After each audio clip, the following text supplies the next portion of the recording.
Tonight, Clint and BZ are going to tear through the gristle of today's screaming headlines and rip out the sinewy tendons of truth ensconced within, all from the hoary streets of Sacramento Fornicalia, exposing the trembling toadies, the sniveling jackanapes, and the fripperous fopdoodles infesting altogether too much of this great nation of ours. Feel free, please feel free to partake of our chat room at shrmedia.com, featuring the effervescent contrarian sackheads Clint, plus the unrestrained bulbosity of the Zeppmeister, doubling your late-night conservative talk show pleasure with double the host. Some contents, by the way, may have settled during shipping. Member FDIC batteries not included. Terracross dotted line, Hecho in Mexico, patent pending, warranty void in Montenegro.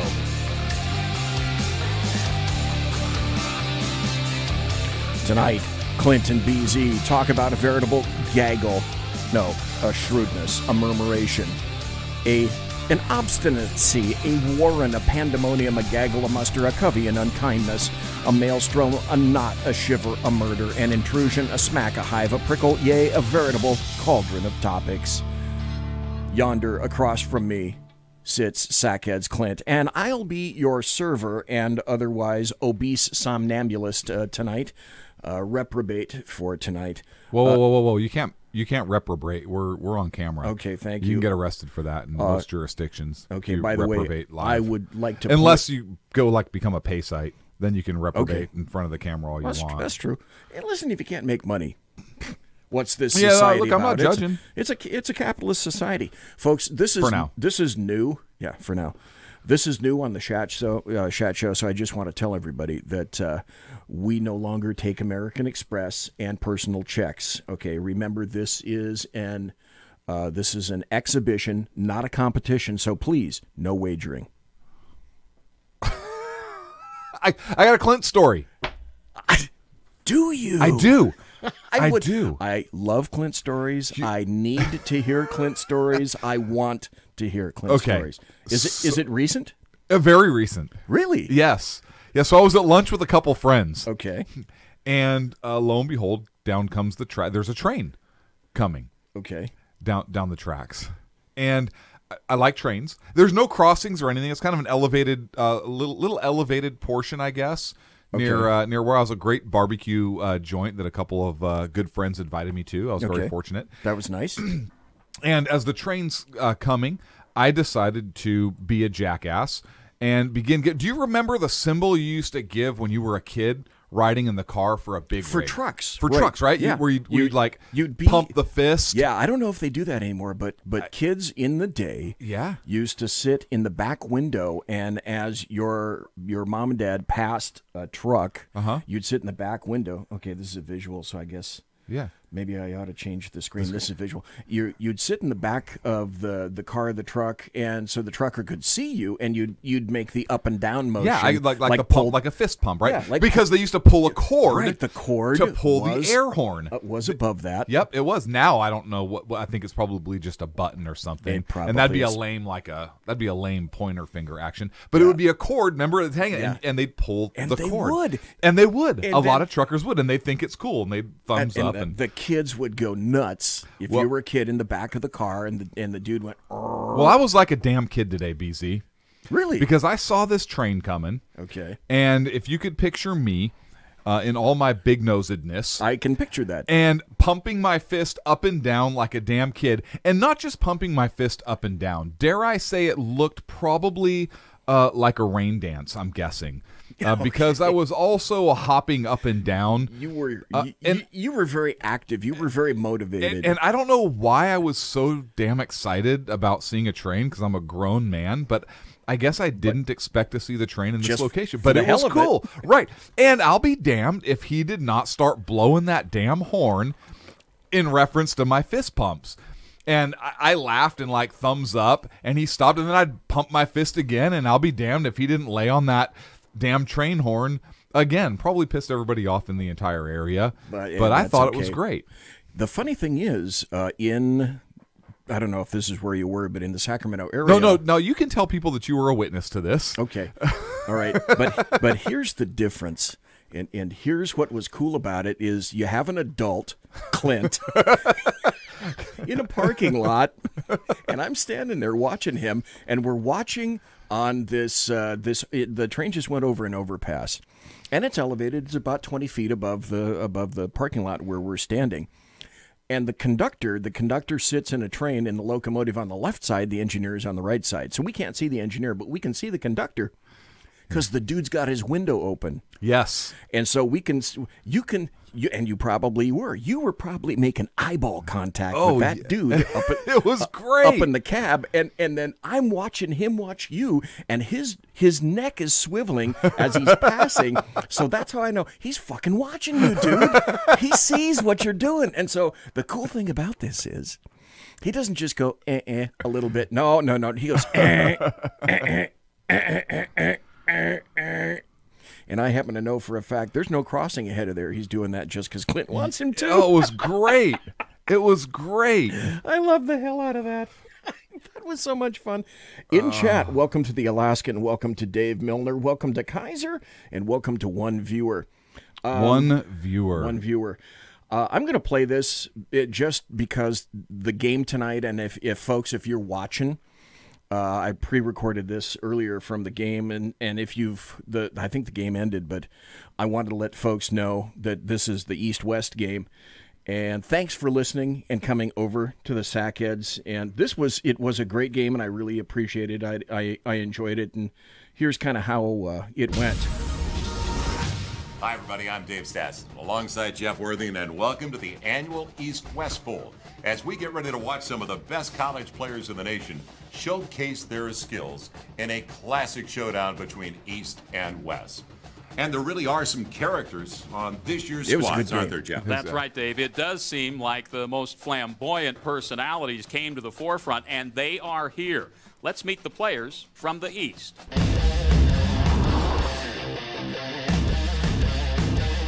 DeMarcus Williams, University of Georgia. I love these guys. TJ Justin, Wayne State University. Tavarius Smith King, Merrimack College. Todd Royal, Smoochie Wallace, University of Miami. Desquarius Green Jr., University of Notre Dame. Ibrahim Moises, University of Tennessee at Chattanooga. Moises is Jack damn Marius good. Tactheratrix, Michigan State University. The Isaiah T. Billings Clyde, Coastal Carolina University. The Jasper Probencrux III, South Carolina State University. Leoz Maxwell Gilliams, East Carolina University. Javaris and Lamar, University of Middle Tennessee. Devoyne Showerhand, University of Southern Mississippi. Hingle McCringleberry, Penn State University. Le Carpetron Duke Marion, Florida Atlantic University. The Dinklage Morgoon, University of South Florida. Xmas Jackson Flaxen Waxen, California University of Pennsylvania. We're going to be looking for big plays all game long from Tyrone Smoochie Wallace. And let's not forget the tight ends, Ibrahim Moises and Hingle McCringleberry. They've both had amazing seasons. They were Right, great. Jeff. Yeah, Now let's meet fantastic. the players from the West.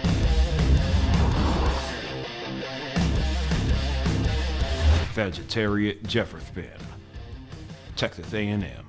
The Glester Duncanchud, University of Wisconsin. Swarthmore L. Gooding Splat, Saskatchewan University. Quatchvo, San Jose State University.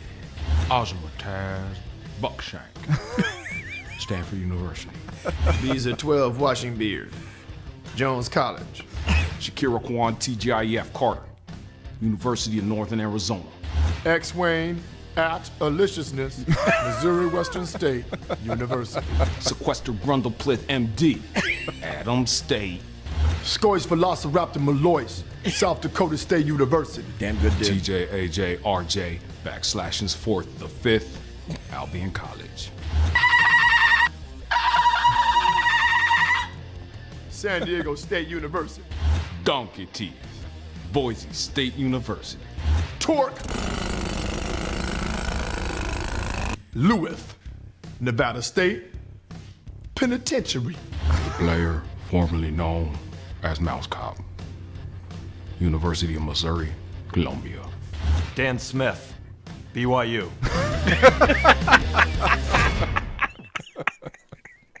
Poor Dan. You can't compete with guys like that, and they field, the East and the West fielded great teams. They did. So for those of you that don't know, if you've never watched Key and Peele, they're freaking hilarious. Oh, they're hilarious. Now, they're incredible. Was that from YouTube? Yeah. So there's no royalty issues there or anything like that? No, people are concerned about, you're not going to make any money on that. You're going to make money on songs, but you're not going to make any money on that. So that's what they're concerned about, the cash. The big coins. So those guys are hilarious. They have another one. Have you seen The Substitute? Oh. That's a good one. It is good. That's pretty good too. Short answer, yes. Yes, I have. Yeah, those guys skits are pretty damn good. Here's the deal. It's 12 after. And like I said, welcome to the Alaskan Dave Milner One viewer. Is somebody going out to March Madness? Are they leaving us for March Madness? I don't know. Mike was here, then Mike left. Kaiser was here, then Kaiser left. So anyway, why would Kaiser leave? I don't know. Maybe he's got dinner or something. Oh. We have something to talk about. Actually, it was Sackhead's Clint, and it's a fabulous idea. I made a video today. You did, and shot it out during the promos that I made for this. And let me ask you, because it's going to take a while to explain it. My guess would be it's going to chew up pretty much an entire segment. Okay. So, do you want to wait on that, or do you want to go to some of the other stuff that we could talk about, or do you want to just start on that? Because as per normal, let's go. Let's start with that at the bottom of the hour. Okay. All right. Yeah. Okay. There you go. So we can devote all the time we want to it, and we don't have to cut it off in the middle or anything like that. Yes. So, but I do want to talk. I think we have enough time to talk about the story that Reuters sat on regarding Beto O'Rourke. Oh, yeah. That he was part of. Well, they sat on this story while he was running against Ted Cruz, and so now Reuters is taking heat. Big shock. That he was part of some hacking group when he was younger. And not only part of a hacking group, and I'd heard stories about the short story that he wrote about, murdering children before, running them down with a vehicle, and he tells it in pretty descriptive form. But now it turns out he was part of or it seems like maybe he was part of a famous group of hackers. What was it? Cult of the Dead. Cult of the Dead Cow was the name of the group. All I know is that I've got the story in front of me, so I can refer to the story. But okay. The thing I heard today about Beto O'Rourke is, I guess he eats dirt. Probably. No, he says he eats dirt. Good for him. The guy's a fucking. Anyways, it's like, so what? So this group of hackers he was part of. They have been tied to different activity. Allegedly, they've stolen credit card numbers to pay for long distance telephone service and hacking into computers, copyright laws, that kind of stuff. But he was engaged in this type of behavior. But there was something else also. He wrote a story under the pseudonym, or the name was Psychedelic Warlord. And one of the stories details running children down with a vehicle. And he actually, I read it. It was very descriptive. Did you read it? Yes, it was. It was very descriptive. It was extremely descriptive. And so number one, what kind of a man is? Look, I was young once. Some people say I'm still young. Well, I act super young, immature. Anyways, you feel. But when I was younger, I never fantasized or dreamed or wrote a story about or even contemplated the murder of children. Not even never. Even when you were younger, that would be so far. Yes, it never crossed my mind.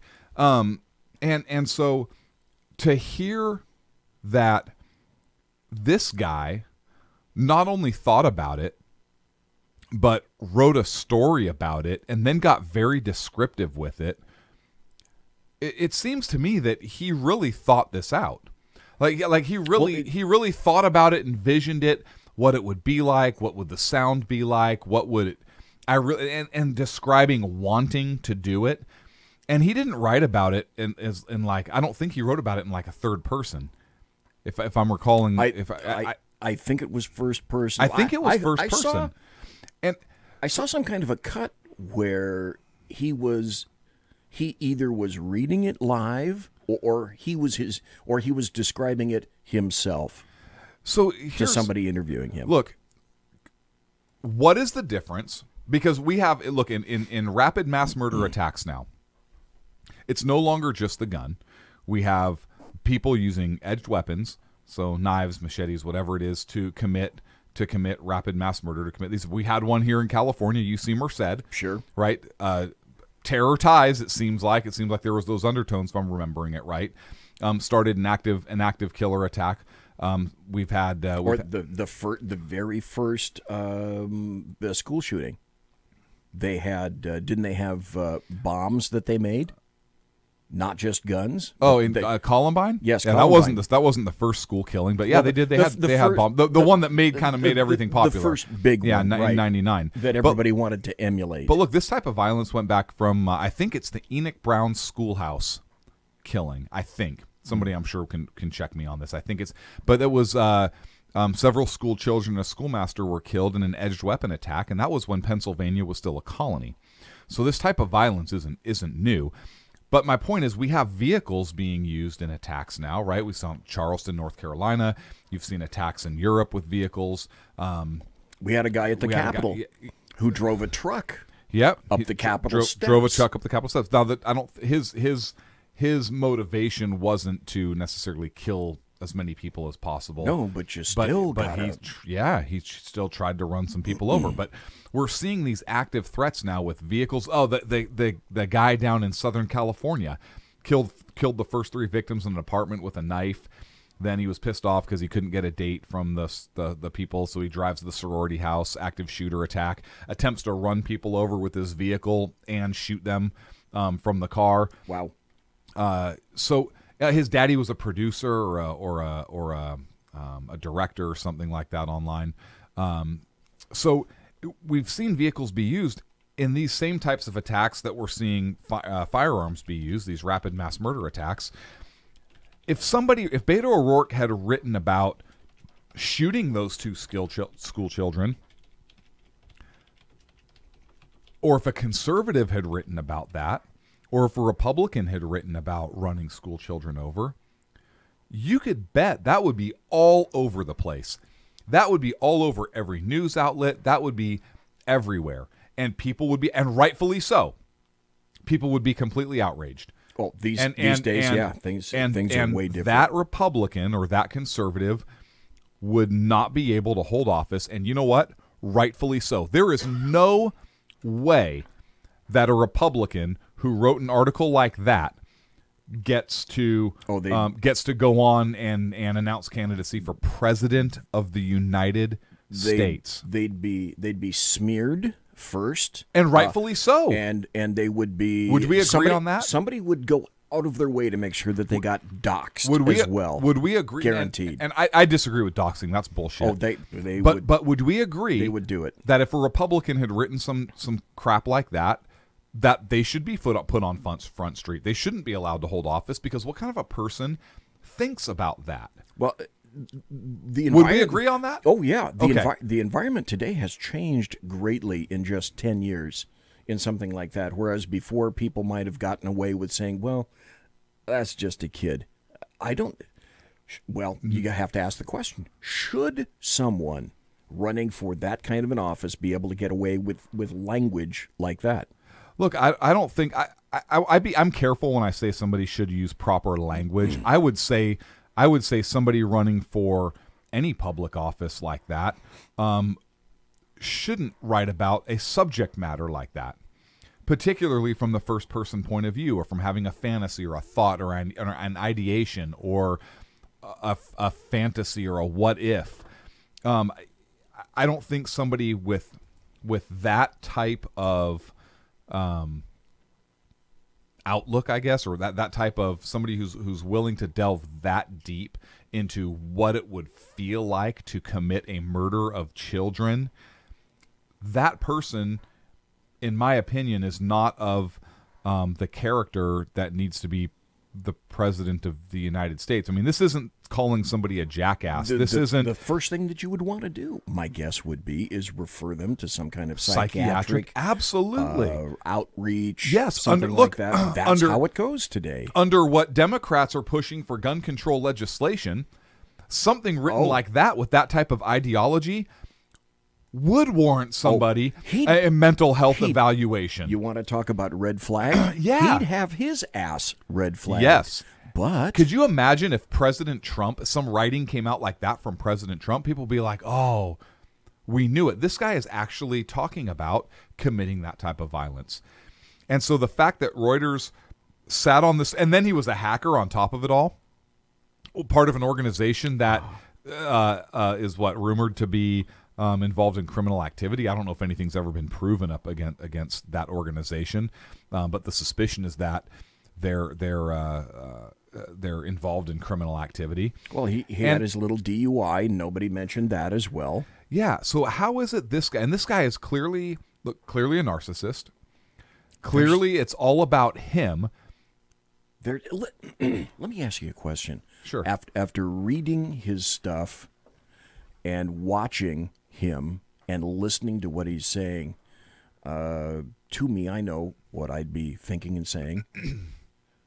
Does he not seem just fucking off to you? He's off. He seems like, so to me, he seems like a sociopath.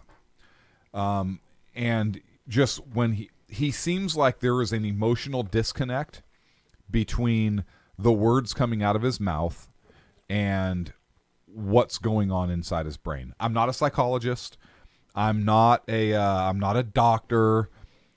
These are my perceptions based upon my life experiences about the read I get from him. But as a human being, you never lose the ability to make snap judgments about people. Oh, of course not. Yeah, I'm not saying that I don't have a basis for my opinion, because I do. And I've dealt with tons of people with issues like that.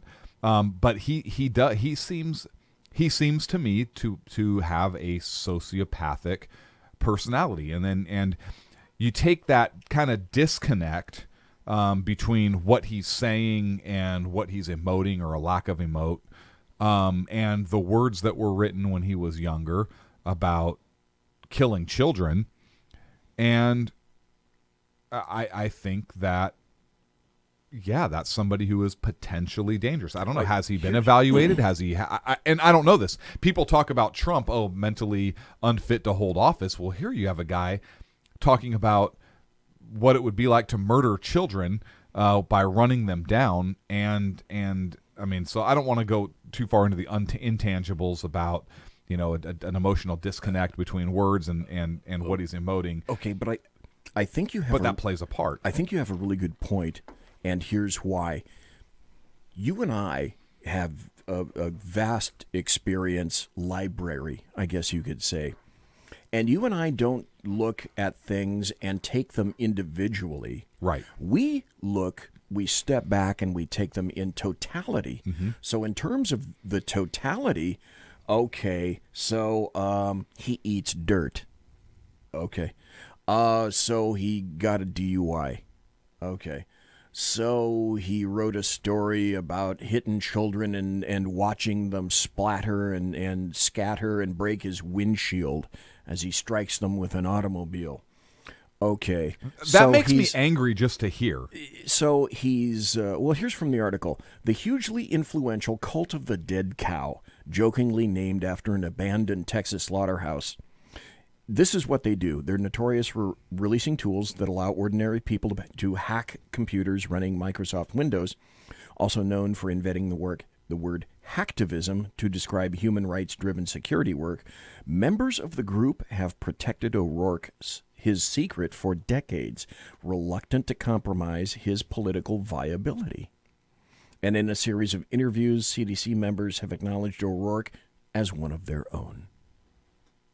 Well, shocking. So my point being, and I think your point being, that we don't look at this as a single event in a vacuum. Correct. We're looking this is a series of events that are clearly to us indicative of there's something else going on here. Yeah, correct. Look, if somebody got a DUI and they made a mistake and it was however many years ago, yeah, people make mistakes. You know, nobody got killed, nobody got hurt. Yeah, DUI is a problem, and I'm not saying it's not, but if somebody makes an error in judgment like that, has a divorce, or 3 gets a DUI, okay, people are human. You know, I can get by that. Well, yeah, in terms of if somebody eats dirt, yeah, or I could get by that. Sure, isolated incidents. Yes. But I don't know. Even if it was just the story about murdering the kids, I don't know that I could get by that. I got angry when I got angry when I read what he wrote. It affected me negatively, probably because of some of the stuff I've seen in my life. But that's an accurate point. That's a really good point, because you and I know that there are certain indicators that tend to lead towards certain activities if you find them and identify them early in a child's life. I'll just leave it at that. Yeah. And so I was genuinely bothered by it. And that's not showmanship. That's not me being melodramatic for the sake of Republicans or conservatives or to hurt his election chances, because who the hell am I? I'm Sackhead Clint. You know, I have a voice, and that's it. But it bothered me, and so I say that as a person. So I'm very concerned about Beto O'Rourke, because now he to me is a more serious threat than AOC. Look at all the adoration for him. Take all of it in totality. Watch the people respond to him. Mm-hmm. We're not considering things in isolated incidents, and this leads us to think that this is disturbing behavior, plus it's all apparently being covered up and tamped down. It is. Think about this, and I don't. We got about a minute. Yeah, you can read into this what you will. Draw your own conclusions. But I have to ask myself this question: who in history, what types of people in history, tend to be able to be are described as very likable, outgoing, charming? Well, there are and I won't access them now, but like Dave Milner said in chat, many politicians, etc., are sociopaths, because that tends to lead towards narcissism, NPD, Obama's I, etc. Doesn't mean you're going to act on that stuff, but I think the other thing is, you and I are seeing... This guy's written about acting on it. You and I are seeing indicators from this guy that to us, in our totality of experience, that's disturbing to us. Yeah, very, very much so. Very, very much so. And I'm going to leave it at that. I know we're up against a break right now. We are. Folks, you're listening to the Sackheads Against Tyranny. We're sorry that Kaiser and Mike decided to leave, because I guess they thought we were going to be talking about March Madness. And I have to tell you, quite frankly, folks, I don't give two tinker's tits about basketball at all, which is one of the reasons I don't discuss basketball at all, because I'm not really much interested in thug-like pituitary cases walking around on a wooden floor. That having been said, this is the Sackheads Against Tyranny. This is Sackheads Clint right over there. I'm Sackheads BZ, and we'll be right back after this. Conservative media done right. You're listening to the SHR Media Network. Hey, it's Sean from the Sackheads Radio Show. Also one of the owners here at the SHR Media Network. Are you opinionated? Have you ever wanted to do your own show? Have you ever heard somebody like the Sackheads and go, yeah, I could probably do that better? Well, now's your chance.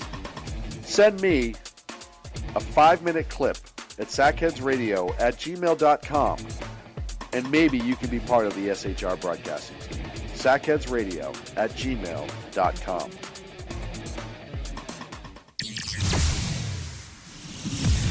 Broadcasting behind enemy lines in occupied California, a mere 2 miles from the state capital, the bloviating Zeppelin's Berserk Bobcat Saloon Radio Show can be heard every Tuesday and Thursday night at 8 p.m. Pacific and 11 p.m. Eastern, only on the SHR Media Network. Go to shrmedia.com to listen. You can also watch on the SHR Media Facebook page and the SHR Media YouTube channel. No goldfish were abused in the making of this ad. When dirty politicians, shadow governments, and deceptive Islam blind the world with fake stream media smoke, their only fear is one man with a cane. I'm Dave Milner. Join me through shrmedia.com, highplainstalkradio.com, and the Western Free Radio Network at Spreaker, YouTube, and iTunes for a different perspective weekly on the Unpleasant Blind Guy. And catch me on Jeff Mitchell's EDL Radio on blogtalkradio.com. There's no surrender ever, because truth is not always pleasant. Hey guys, it's Sackhead Clint. I'm excited to tell you about a brand new show here on the SHR Media Network. I'm teaming up with the one and only all-powerful, the bloviating Zeppelin, sitting here to my left, bringing to you a fresh new show here on the network. It's Against Tyranny, and we'll be picking up where the Sackheads left off. Excited to be with you, sir. Sackheads Against Tyranny. We're going to chat. We're going to chat Wednesday nights. Sackheads Against Tyranny. Wednesday night, 11 p.m. Oh, it's the same time, right? 11 p.m. Eastern, 8 p.m. Pacific. Same SAC time, same SAC channel. Yep. SHRmedia.com. See what I did there? It's your business diva here, Melanie Collette. I am inviting you to a front row seat as I discuss some of the most intriguing details of wealth and finance with today's movers and shakers in the world of business. Listen in and discover financial truths on a global, domestic, and household scale. Uncover topics that will impact your wallet today and in the future.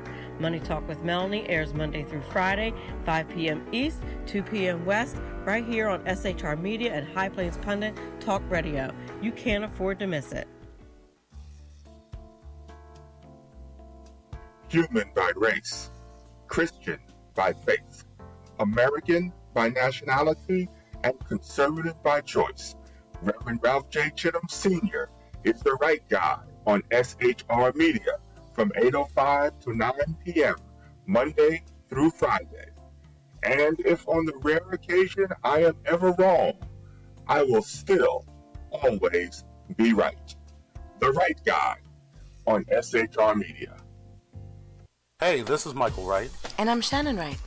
Join us for The Right Way with Shannon and Mike, Monday through Thursday from 7 to 9 a.m. right here on SHR Media. Why are they joining us? For fun things like sports, politics. Oh, maybe some news and entertainment? And all kinds of other things. Money and recipes and events, all kinds of stuff. Yeah, so join us Monday through Thursday, 7 to 9 a.m. here on shrmedia.com. Hey, BZ. So the plan's working. You got rid of Sacco.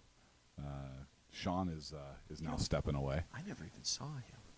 And I know, and insidious. Insidious. You know, we talked about this for, for the last 3 years, and finally coming to fruition. You know I'm still in the room, right? It's almost like he's here still. Did you hear that? Yeah, it's kind of... It's amazing. It's kind of at you. It's kind of eerie. Kind of poltergeist. Like a poltergeisty thing. Yeah, Sackheads Against Tyranny. You're listening to the SHR Media Network. I'm Sackheads BZ. That's Sackheads Clint right over there. You're right listening to the Sackheads Against Tyranny, otherwise known as the Shat Show. Now, if you want to, you can listen and chat at shrmedia.com. We'd like you to do that there. Or You can watch us live on the SHR Media Facebook page and watch us live on the SHR Media YouTube channel. I almost said Facebook twice. So there are two places to watch us and one place to be in just to listen through Spreaker, shrmedia.com, shrmedia.com. And you can be in, it's not a regular chat room because of the show. Right. It's the Shat Room. Yes. Because this is the Shat Show, Sackheads Against Tyranny. And thanks to the Alaskan, thanks to Dave Milner, thanks to one viewer for being in chat. We're sorry that apparently we chased Mike and Kaiser away thinking that we're going to talk about March Madness, which we don't really care about.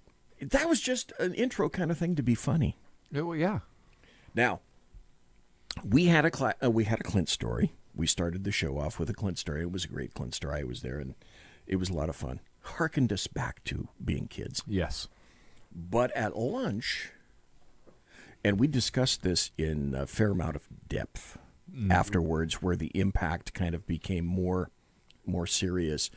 You had a really interesting concept that you introduced to the three of us. It was you, me, and Sackhead Sean. And at the conclusion, after what you said, it took it took me by surprise. It did. You and Sean both. I also kind of think maybe it took you by surprise a little bit. I don't think that you were burbling this around in your brain for a couple of weeks. I think it just kind of came out today during lunch. And then, having said that, it took me honestly a couple of minutes to begin to process what you said. And then after all the clattering stopped in my wheelhouse, then I looked at you, I kind of rested my arm on the hood of the car and said, you might be onto something here.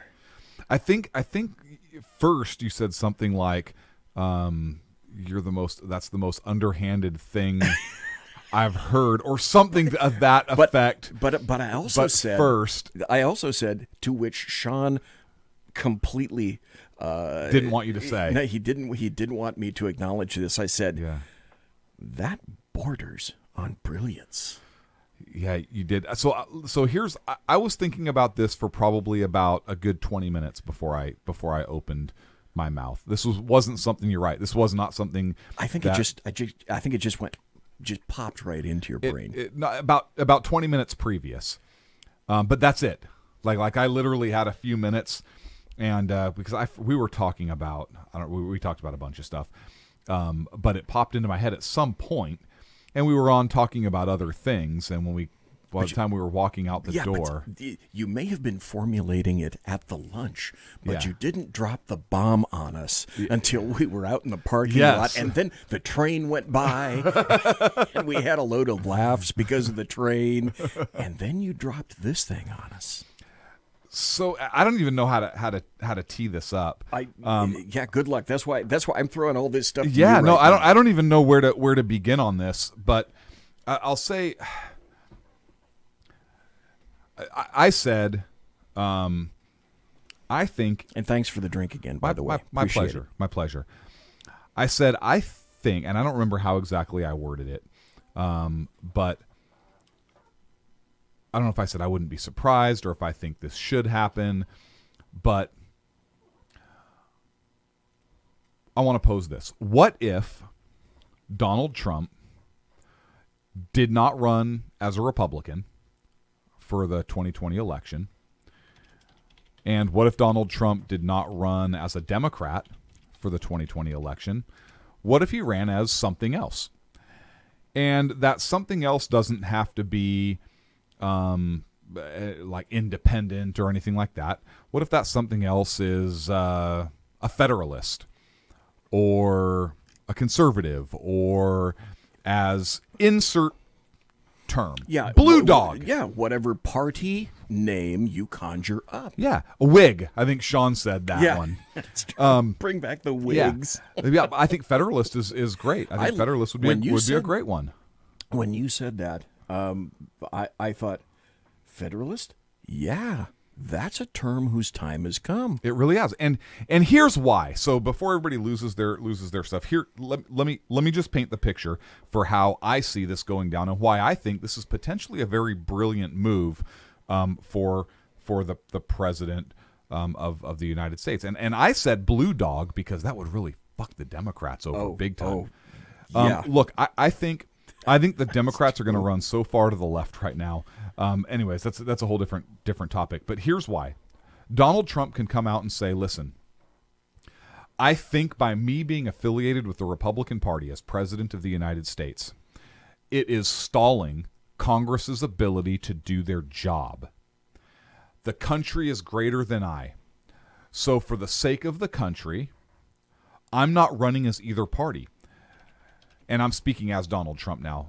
Folks, I tried working with the Democrats. I wanted to build a wall. I wanted to build a barrier. They wanted a wall. They wanted a barrier. They talked about it under President Obama. I come in and I have an R next to my name. I'm Donald Trump, and they don't want it anymore. No, I get shut down. I get shut down. I try to secure our borders. They don't want it. I try and get jobs. They don't want it. Whatever I try and do, they don't want. I've got Republicans. Look at McCain and what he did to me. Look at Flake. Look at Jeff Flake. Look at insert Republican and what they're trying to do. Murkowski, Collins. The Republican Party hasn't embraced me, and I don't want to cause a split in the Republican Party either. See, that's why I think that is so nice when you go there. So if I'm affiliated with neither party, then maybe Congress can actually come together and do their job and submit to me good legislation where I, as a president, as an independent third party, can look at this with clear eyes, much like I have been doing. I just happen to have an R next to my name, and either accept or reject the law based on the merits. And maybe they'll pass laws in good faith then, because they don't have to worry about the R next to my name. Right, because the argument for you, the argument for President Trump would be because I am sensing that it's all about the R. That's the interference point. Yes. And if, for example, I had a D or something else, would I be much more palatable and acceptable to everybody else? Because it's very clear right now that the R involved, that's the sticking point right now. And here's the thing. And if Donald Trump came out and said, and look, and if I said I have a D next to my name because I'm a blue dog Democrat, then that would alienate me from the R's. And I don't want to alienate myself from anybody. Yeah, so let's go someplace different. I want to work with everybody. I want to accomplish things to move our country forward. So I'm going to F it. I'm going to put a Federalist next to my name. And that's his campaign slogan. F it. F it. You just... I see what you did there. I see what you did there. Look, I mean, I think it would be I think it would be a very good move. President Trump, if you're listening, give me a call. I'll be more than happy to speak with you. That's right. About this idea. 1-800-SACHEADS-CLINT. I'm sure he could get my number if he really wanted it.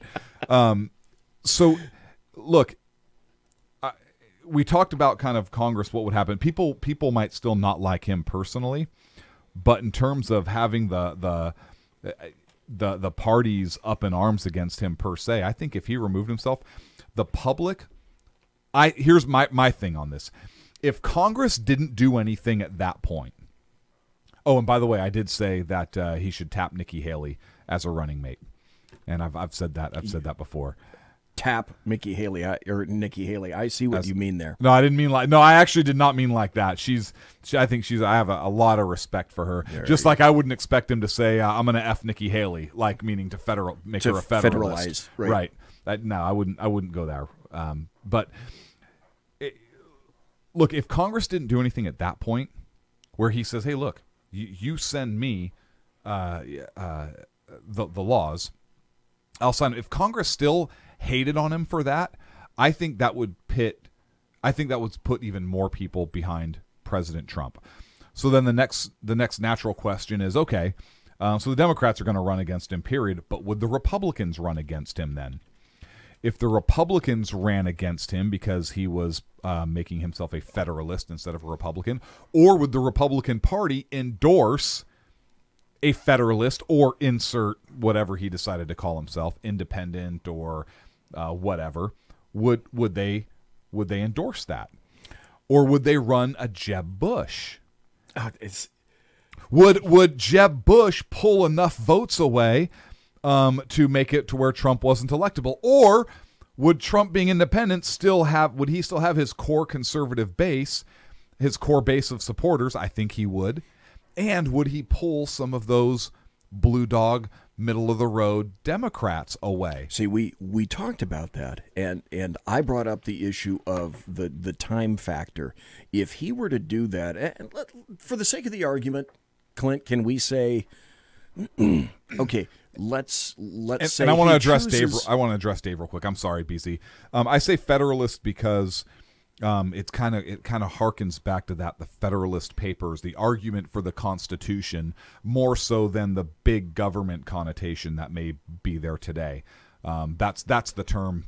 That's the term Federalist, and why I just kind of threw that out there. He can call himself the Pink Daisies. I don't know. The Rolling Donut Party. Oh, I would vote for that. Yeah.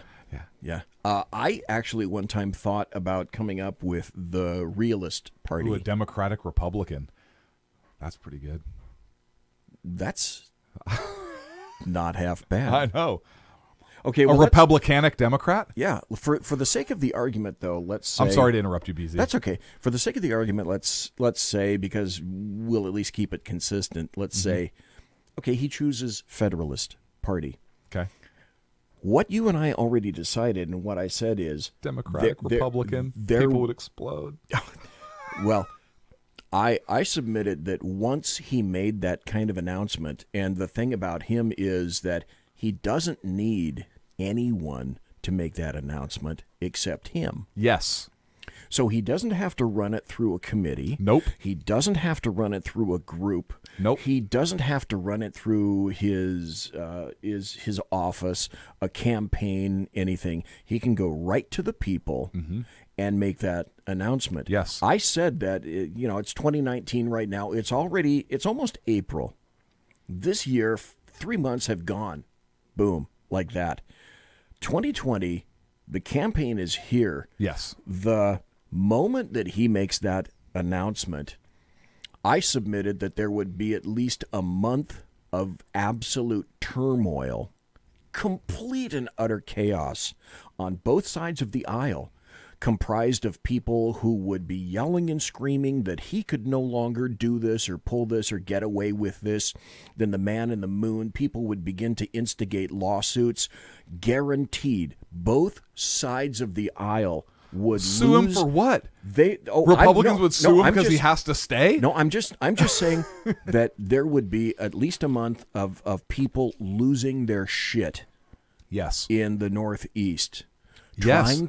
Two things, trying to figure out what the hell he's doing, and then if they think they have a grasp on it, trying to figure out, okay, what's the counter to that?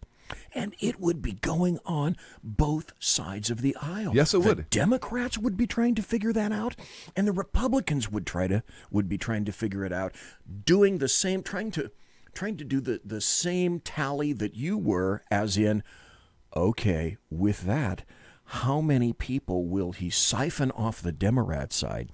How many people will he siphon off the Republican side? And further, how many independents would all of a sudden say something similar to, okay, I feel a lot more comfortable, wasn't really quite there when he was an R, didn't like what the D's are doing, not really having a good time about watching how far left the D's are going these days. I could find myself wrapping my head, however, around this party because I like what he's been doing, and now at this point, dude's got a track record. Yes, and now we don't have a two-party system anymore. No, because now George Washington warned us against political parties, but now, and here's the thing: I think Trump would take Ohio, Michigan, Wisconsin. What do we know about Ohio? The Democrats already pulled out of there. That's right. Democrats already pulled out of there. Look, and Trump has brought jobs back to those areas, and these are blue-collar, unionized, blue dog Democrats who I think voted for Trump in 2016, who I think would vote for Trump again, particularly if he didn't have that R behind his name. What did we talk about at lunch after you came up with this? I think we talked about exactly what Dave just posted in the chat room. We talked about him doing it late enough in the game to where the Republicans couldn't fund or put up a challenger against him. No, in time. And Dave just made that point. And you think about that. Who just recently threw his hat in the ring on the Republican side? Oh, my God. Will anyone vote for another Bush again? Jeb Bush was a loser in 2016. Mitt Romney is a loser. I'm tired of a Bush, a Romney, a Clinton, and I don't think I'm the only one. No. So Jeb Bush, and I'm sorry, I'll just be blunt, he's an illegal loving individual, and I like people that are legal myself. As I've said numerous times, it's not about the melanin count. It's not the paint job. It's not the color of the skin. Mm-hmm. You could put France or Hungary, choose a country that has an assload of whiteness on the southern border. I don't want those cockbites getting in here either. Do it right. Yes. We're a nation of laws run by the rule of law, and it's our damn country, not yours. Yes. And people are trying to make it all about the paint job, which it isn't. Nope. So Jeb Bush... It's about the 14th Amendment. There's no equal protection under the law. No. Some people are allowed to violate and some people are not. Well, and the other thing is that we sat down, or excuse me, we were standing all around the hood of the car, and we were asking ourselves, okay, postulate this. Why now are the Democrats going for reparations? And this was your answer. You said, because they don't have anything else. Those are the people that they think that they're losing. And they are. And I said, yes, they are. Because then we talked about, I interviewed Brandon Straka about a week ago, the walkaway movement, the Blexit movement. You brought up another movement, too. I wish I could find it. Look, and those individuals who are all walking away from the Democratic Party, I think would flock to Trump and a different party, or whatever he called it, the Trump Party. Who the hell knows? Okay, here's a story. This is what I wanted to refer to, and I put this up in my social feed. And when this story came out, I said, okay, let's see. Democrats have managed to alienate blacks. They've certainly alienated the middle class. Oh, yeah. They've certainly alienated Caucasoids. Now, because of Jexit and Jexodus, they've gone out of their way to alienate Jews. And now I saw this story. This is from The Federalist. The story says, Ocasio-Cortez joins de Blasio in a call to punish Asian students. Okay, we've alienated all those people. Now it's time to focus on Asians. The battle over the admission standards at New York City's elite public high schools has heated up. After having failed to change the student standards next year, Mayor de Blasio is back at it, this time with some backup with celebrity freshman AOC. As usual, their impassioned plea about the lack of black and Hispanic students completely ignores that it's Asian, not white students who would bear the brunt of the proposed changes. So we've alienated everybody else. Well, apparently it's time to alienate Asians as well. Who next?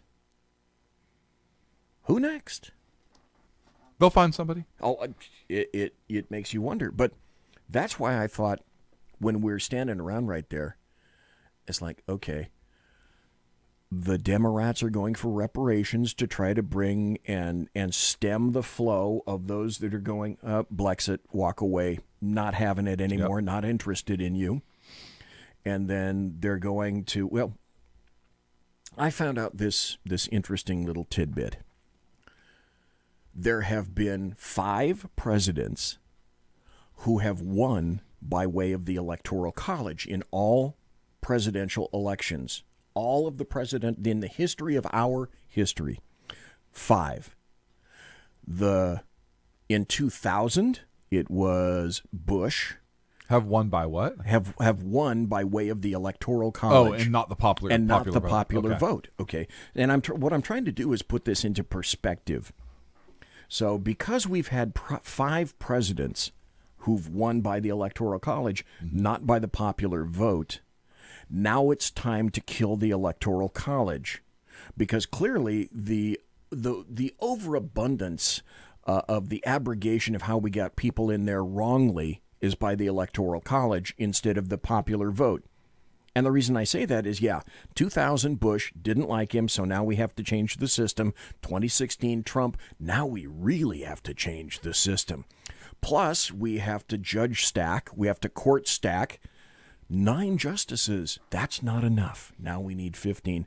Why? A simple answer. Why is all of this occurring? It's very simple. Because if they can't win, if they can't win by the rules, they change the rules. Yeah, change the rules, move the goalpost, etc.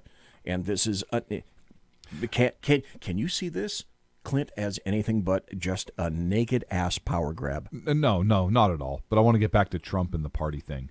What are the chances he'll do it? Should he do it? Well, number 1, 2 very good questions. Can he win if he does it? Number 2. And what are the chances he'd do it? Number 3. Number 1, can he do it? Yes. I am familiar with no. Should he do it? It was a should he do was it, not should? a can't. Yeah, should he do it? Should he do it? Can he win if he does it? Or actually, let me raise. Would he have a greater chance of winning if he does it or if he doesn't do it? And then third, what are the chances he'll actually listen to us and do it? Because right now, somebody at the White House is writing this shit down, saying, "Oh my God, this is brilliant." And I have more to say on this subject. So if anybody's listening in the Trump administration, give me a call. Yeah, and that's right. We'll talk about this. 1-800-SACHEADS Clint. We'll talk. You can get my number, I'm sure, from somebody. Just the first question. Find out who I am. Should he do it? My bull in the China shop philosophy at my age is it gets down to 2 words: fuck it. I've seen decades of all sorts of crap pulled, and now the Democrats are pulling all of this. So you're saying he should do it. And at this point, gloves off, we already see what he's done. He's done an incredible amount of things for this country. He has. That he promised he would do. Yes, he has. And he's been one of the better presidents of taking care of his campaign promises. And the American country. And the American people. Yes. We're going to have to go to a break. Well, hang on. You got a second. So you said he should do it. Can he win if he does it? That's the big question. Do you think he can win if he does it? I'd like to think he could, if for no other reason than there would be such a great amount of time spent trying to formulate a response, a good, cogent strategy, and the proper tactics to do that, that I think that just in and of itself could be a real spoiler for 2020. Greater chance to win that way or without doing it? I'd like to, number one, you know me, I'd like to see that happen. I know. I really would like to see that happen. I know. I would too. I think it'd be the first time in history. Chances he'd do it.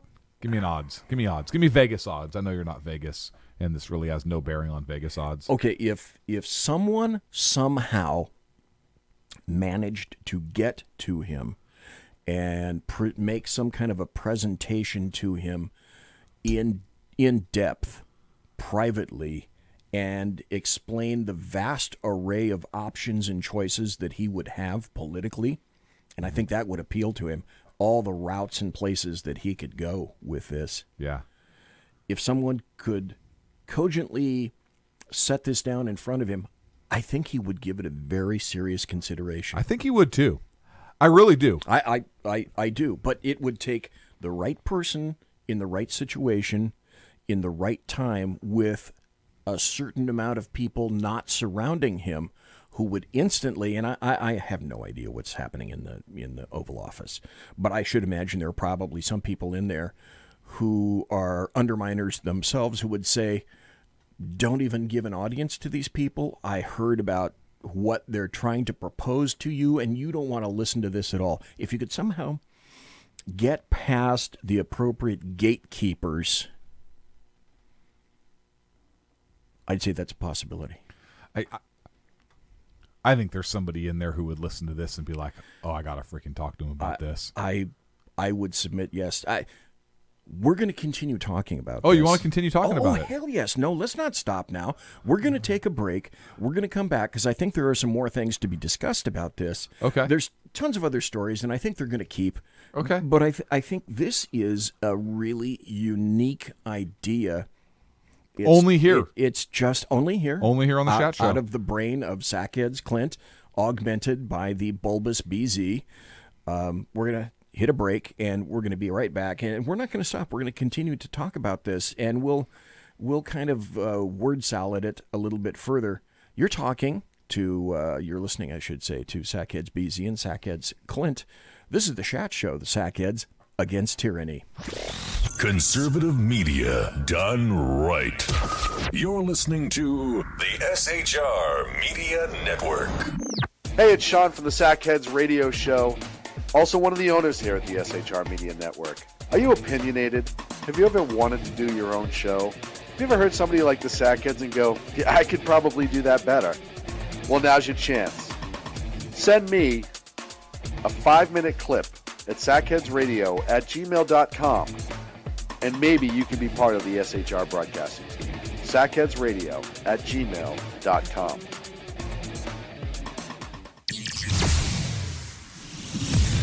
Broadcasting behind enemy lines in occupied California, a mere 2 miles from the state capitol, the bloviating Zeppelin's Berserk Bobcat Saloon Radio Show can be heard every Tuesday and Thursday night at 8 p.m. Pacific and 11 p.m. Eastern, only on the SHR Media Network. Go to shrmedia.com to listen. You can also watch on the SHR Media Facebook page and the SHR Media YouTube channel. No goldfish were abused in the making of this ad. When dirty politicians, shadow governments, and deceptive Islam blind the world with fake stream media smoke, their only fear is one man with a cane. I'm Dave Milner. Join me through shrmedia.com, highplainstalkradio.com, and the Western Free Radio Network at Spreaker, YouTube, and iTunes for a different perspective weekly on the Unpleasant Blind Guy. And catch me on Jeff Mitchell's EDL Radio on blogtalkradio.com. There's no surrender ever, because truth is not always pleasant. Hey guys, it's Sackhead Clint. I'm excited to tell you about a brand new show here on the SHR Media Network. I'm teaming up with the one and only all-powerful, the bloviating Zeppelin, sitting here to my left, bringing to you a fresh new show here on the network. It's Against Tyranny. And we'll be picking up where the Sackheads left off. Excited to be with you, sir. Sackheads Against Tyranny. We're going to chat. We're going to chat Wednesday nights. S-H-A-T. Sackheads Against Tyranny. Wednesday night, 11 p.m. Oh, it's the same time, right? 11 p.m. Eastern, 8 p.m. Pacific. Same SAC time, same SAC channel. Yep. SHRmedia.com. See what I did there? It's your business diva here, Melanie Collette. I am inviting you to a front row seat as I discuss some of the most intriguing details of wealth and finance with today's movers and shakers in the world of business. Listen in and discover financial truths on a global, domestic, and household scale. Uncover topics that will impact your wallet today and in the future.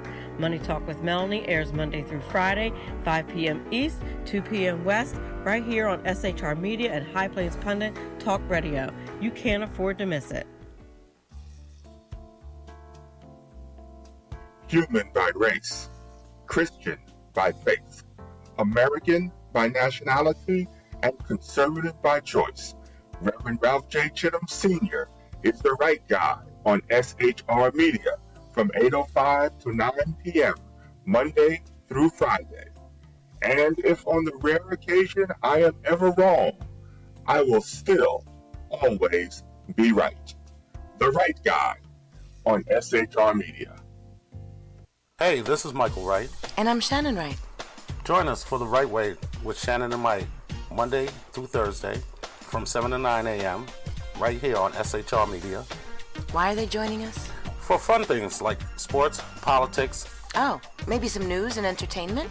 And all kinds of other things. Money and recipes and events, all kinds of stuff. Yeah, so join us Monday through Thursday, 7 to 9 a.m. here on shrmedia.com.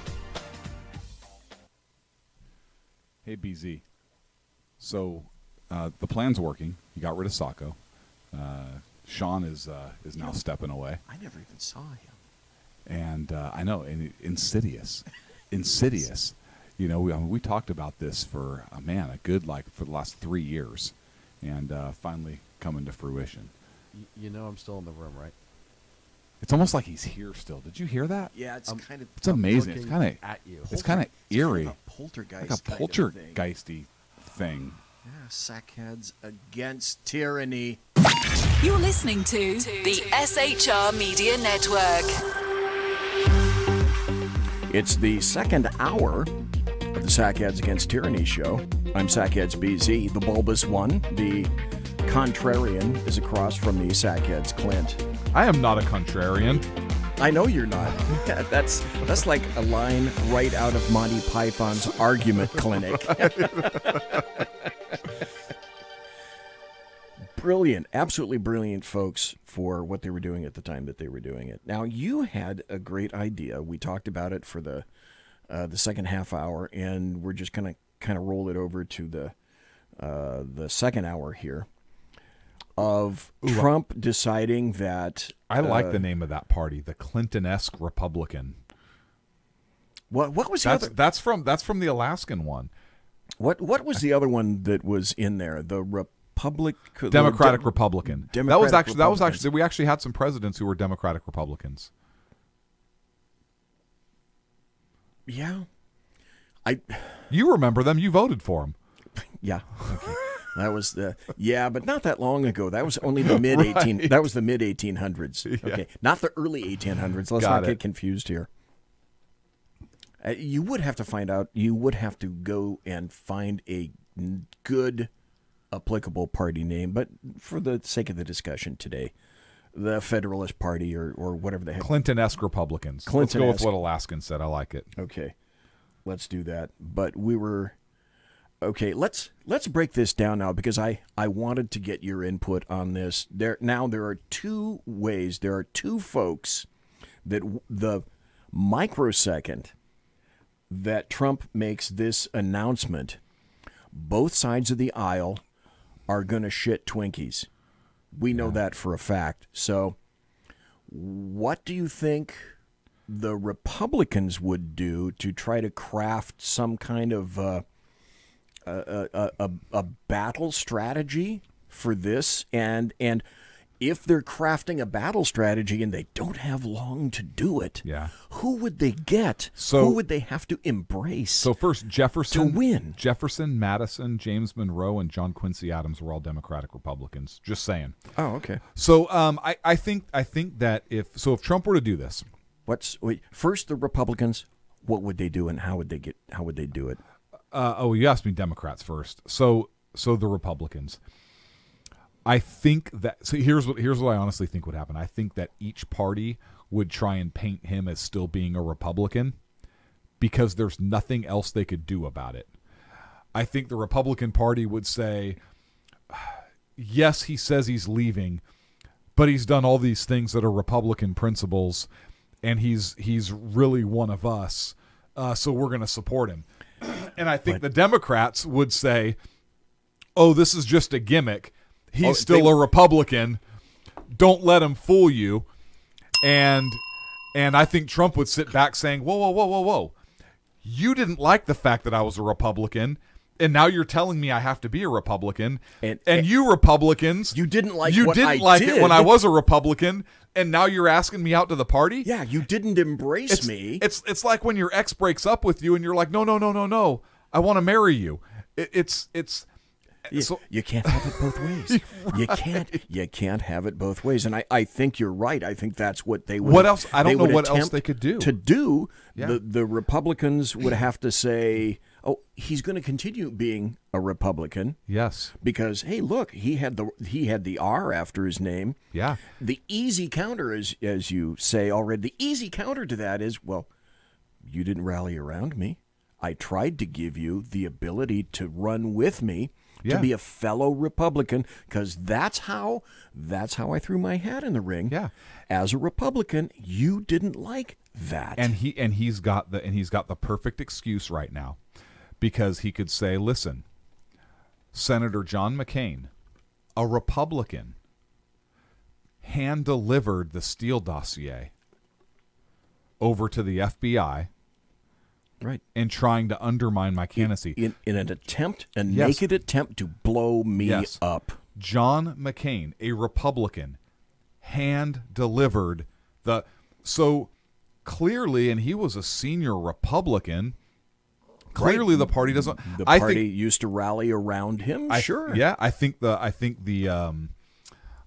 would be a brilliant move on his part. I really do, if for nothing else than just to fuck with everybody. But... the Republicans would have to say, well, it's okay because he'll continue to govern as a conservative. And I think that's correct. I think Trump would continue to govern with conservative principles. But I think it would free him up from having to feel like, not that he does anyways, but having to feel like he owes the party something. Right, and the other thing I think is he wouldn't feel, not that he necessarily tied feels so down much right now, but yeah, I was thinking more like he wouldn't feel... anchored. Yes. He wouldn't feel obligated quite so much to the Republicans, and he certainly wouldn't feel obligated to the Democrats. Right. You know, it's like he's trying to split the baby down the middle. And what you said initially was what I thought was so insightful about this, is because he's made this argument before, if you've been listening carefully. He's said on a number of occasions, I've given both sides of the aisle I've sent clear signals that I want the two of you to get together and solve these problems. If you don't, I'm going to solve them. And he has literally said this before, I would much rather the solution come from Congress than I would from myself. He's made that statement on a number of occasions. So that's him in an attempt to be as conciliatory, I think, as he could. The argument the argument that he could easily make is, Republicans, I tried to bring you in. Many of you were having none of it. Democrats, I tried to bring you in. You're clearly having none of it, and you attempted to stab me in the back from the very start, including Republicans. Yeah. So I'm not getting much love from either of you, but I want you to work together. Hence, this is why I'm doing it, because it's for the country. What I wanted to point out, which I think is a very important point, and somebody else pointed it out in another article, making the comparison in terms of speeches by Obama and Trump. Obama was always I. Trump's speeches are we, us, we. Yes. There are very few I's. It's all about me. He speaks about, which is why I really enjoy his State of the Union. We. Yeah. Us. The United States. I think that, so, number one, I think that if he did that, he would piss the parties off, both of them. But in pissing both of the parties off, I think the people would love it, because the people are pissed off at the parties. The Democrats, who are not far left, crazy, socialist, communist, Marxists, I think they're pissed off at the Democratic Party. The Republicans, who I think are pissed off at the Republican Party. So I think that while he may piss the parties off, I think the American people could rally behind him. First point. Second point. Funding. I think he would be, now maybe I don't know if the Republican Party would continue to fund him. The Democrats sure as hell wouldn't, but I don't think funding would be an issue for him. I don't think that would be a reason to stick with, say, just the Republican Party for funding. I think he would get those dollars anyways because he does tend to govern as more conservative. The other thing I want to say is you make a great point where President Trump talks about us and we, and we mentioned already, hey, you don't like me, and groups in the Republican Party don't like me, but if he takes himself out of it, you no longer have Democrats focusing on him as a Republican. They're focusing on him as a president then, and I think that takes some wind out of the Democrats' sails. I think some people in this country, particularly the Republicans that don't like him, I liken them to the spouse who turns their brain off in the middle of an argument because they don't like the tone of your voice. Okay. All right. Right? Okay. A spouse could be making, my wife could be making a solid point, have a legitimate point, a great perspective, and if she says it in a certain tone, click, I may just turn her off and get a glazed look on my face and think about the next bottle of bourbon I'm going to drink. Right? Happened before, and happen again. And I know the reverse is true. If I may have a legitimate point to make in a discussion, and if I talk a certain way or get a certain tone, I know that at some point she will just, like you say, click, tune out and turn me off. And it doesn't matter what, I could say the most brilliant thing in the world, and all she hears is blah, blah, blah, blah, blah, because she's pissed off because she doesn't like my tone. Right. And that's human nature. I think people in America, particularly the Billy Crystals, for example, the people that have said they tend to be more conservative, they don't like Trump because they don't like his tone. They don't like what he says. They don't like, not necessarily his policies. How could Billy Crystal or any Democrat argue with the lowest unemployment rate of minority groups in insert? Yes, but they don't want to go there. They don't want that. But why is that? That to be the issue. The issue needs to be him, because we cannot brook success. Yes. So every attack must be personally, ad hominem, etc. Right. But Billy Crystal, who bills himself as a thinker, as a conservative thinker, right? How is it he can't look at that as a logical individual and draw those conclusions himself? It's because he's so blinded by, in my opinion, by Trump's tone, that he's like the spouse that just doesn't want to hear it. Yes, he's boy, this opens up a whole bunch of doors and so many things I'm thinking of at once. Let me ask this question. Because of that, Dave, don't you suspect that because the Democrat Party right now is so incredibly self-censoring and so oppressive, don't you think that there really are a fairly decent contingent of Democrats who don't feel hard left, but they're not going to come out and say it, and they think they're a worm riding on top of a razor blade, and they don't want to get cut? I do.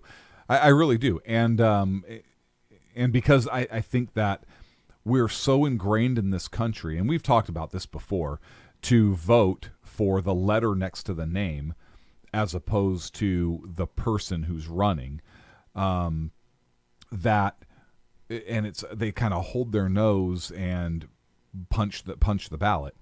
I think if Trump eliminates that from the equation, it opens up a whole new, it's like, I honestly think it would free up so many, intellectually, it would free up so many Americans who are like, oh, fuck, I'm sick of this party. I'm sick of this party. All I ever hear is I have a choice between a Republican or I have a choice between a Democrat. And I don't want to choose this Republican, i.e. Trump, and I don't want to choose this Democrat, i.e. Kamala Harris. And so what choice do I really have? I think if Trump did this, it would almost be like a breath of fresh air where people could kind of like, Oh my gosh! Wait a second. I don't have to vote for the R. You could be right. I don't have to vote for the D. I don't want to vote for the D because I'm not a socialist. There could be a national deflation of stress of people worried about so many fingers pointing everywhere at so many people. I don't want to vote for the R, the party of old white men, and who just like oh, wait a second. He's not. Oh. Okay, so let me ask a series of what I consider to be very fundamental questions. The first question to you... I can't believe we're talking this long on this topic. I think this, when you said that, it led to so many areas, and that's why I wanted to continue this. This is all freestyle, folks. This was completely we didn't plan on talking all show about this. Just so you guys know, we had this was not planned out of other topics that we were going to discuss, and this has taken on sort of a life of its own. But let me ask you the chat show freestyle. Yeah, baby. That's right. Listen, we are working without a net right here. We really are. We are working without a net. We may fall on our faces, but damn it, we're going to look good doing it. That's right. We're going to make a big-ass splat. Let me ask you this question because I think it's fundamental. Sure.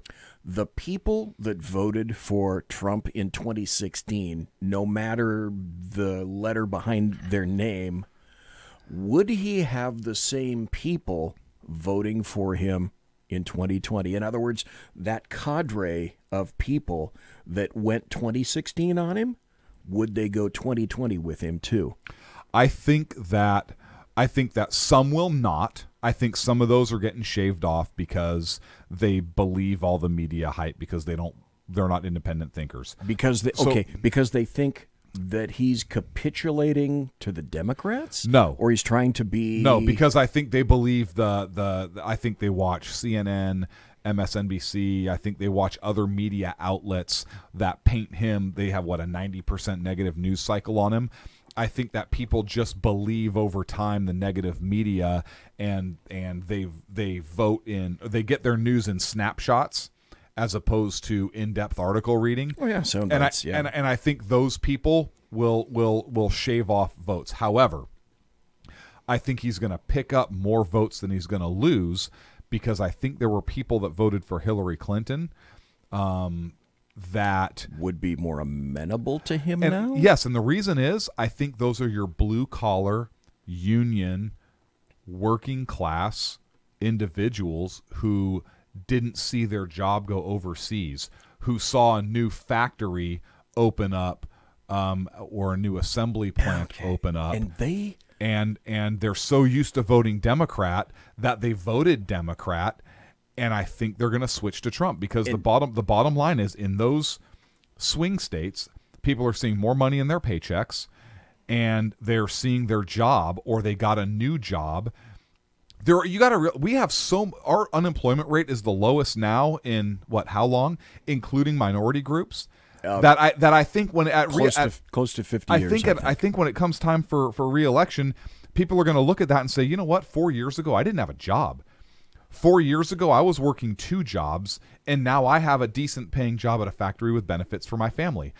I have more money in my paycheck because of this president. And unless you're in California and New York, which he's not going to win anyways, except in California and New York, when that new tax thing, that new federal tax law hurt us because of the cap on state tax deduction, I think that everybody else is going to say, yeah, I actually got more money back. The economy's doing good. My personal situation is better. My pay is increased. How do I not vote for this guy? If people don't like him, I don't care because my family's doing better. And I really think that's the case. Okay, so I think that the votes that he's lost, I think are going to be more than made up for, and I think he's going to win bigger in 2020 than he did in 2016. Okay, so what you're saying is the theory being Democrats who felt that obligation, like, I don't know, maybe union members of some sort. Yes. Democrats who felt the obligation to go straight D, but they realize the fact that he's done so much for them and so much for the people of America that they don't feel that pressure. They don't feel like they're under the thumb to continue to go with Democrat. As far as I'm concerned, that would be a big pressure relief valve. Yes. And I could see people feeling, I can let my hair down a little bit. I can relax a little bit. I don't feel like I'm quite so much under the gun to the point where I would begin to feel comfortable for voting for him in that situation. Yeah. And now I don't have that R that's been so ingrained in me for the last 20 years of my union membership and the union meetings and the union posters. I don't have 10, 15, 20 years of don't vote for the Republican beating in me because Trump's no longer a Republican. We have 4 more minutes before the bottom of the hour. Do you want to just take a break now and then just power on through? Do you want to stay on this topic? Oh, hell yes. And okay. And the reason that I want the chat room wants us to. The reason that I want to is I made mention of this, although I did not play it, and I made mention of this in the lunch today. And that's a video, a documentary came out from KOMO TV recently, and that's from Seattle. And I watched this thing. It's an hour. And the reason I'd like to play some of the audio, obviously we don't have time to play it, but a fraction of this, just the introduction. Does it tie into what we're talking about? Yes, it does. Really? And So this wasn't my original idea? I'm going to link this all up because I thought I had an original idea. Because you did. Oh. But I'm about to say, I'm going to illustrate when we come back, is there's another factor coming into play that I think Trump could take great advantage of that doesn't play well for the Democrats and the leftists and the American media maggots. Now, that having been said, we are going to take about three-minute break a little bit early because this is going to be the final segment coming up. Mm-hmm. So, yeah, let's take a break, come back, and I'd like to introduce this video with great audio. And I think you're going to pick up, and folks that are watching and listening right now, I think you're going to understand the point that I'm going to be making, but I'll go ahead and verbally make it anyway. This is an element that I think could feed into a double presidency for Trump that a lot of people haven't thought about. But, man, it's on the serious forefront right now. And at this point, you're probably thinking, BZ, what the hell? You'll understand when we come back. Conservative media done right. You're listening to the SHR Media Network. Hey, this is Michael Wright. And I'm Shannon Wright. Join us for The Right Way with Shannon and Mike, Monday through Thursday from 7 to 9 a.m. right here on SHR Media. Why are they joining us? For fun things like sports, politics. Oh, maybe some news and entertainment? And all kinds of other things. Money and recipes and events, all kinds of stuff. Yeah, so join us Monday through Thursday, 7 to 9 a.m. here on shrmedia.com.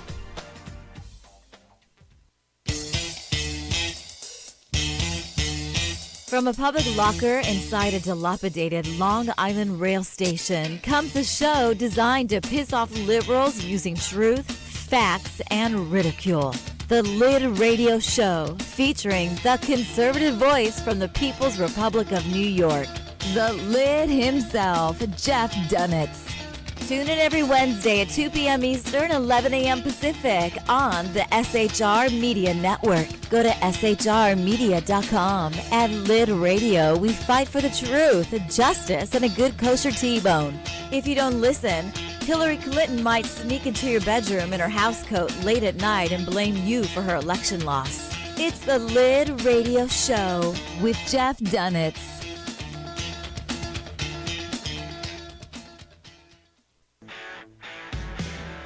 Hey girls, Carry Girl Gear is here. More and more women every day are concealed carrying, participating in competitive shooting, and getting firearms training. It's not a boys' club anymore, and we don't have to shop in their stores anymore either. Finally, a cool and unique clothing line just for women. Dope tees and hats for the patriotic concealed carry and 2A girl. So what are you waiting for? Go check out carrygirlgear.com today. It's your business diva here, Melanie Collette. I am inviting you to a front row seat as I discuss some of the most intriguing details of wealth and finance with today's movers and shakers in the world of business. Listen in and discover financial truths on a global, domestic, and household scale. Uncover topics that will impact your wallet today and in the future. Money Talk with Melanie airs Monday through Friday, 5 p.m. East, 2 p.m. West, right here on SHR Media and High Plains Pundit Talk Radio. You can't afford to miss it.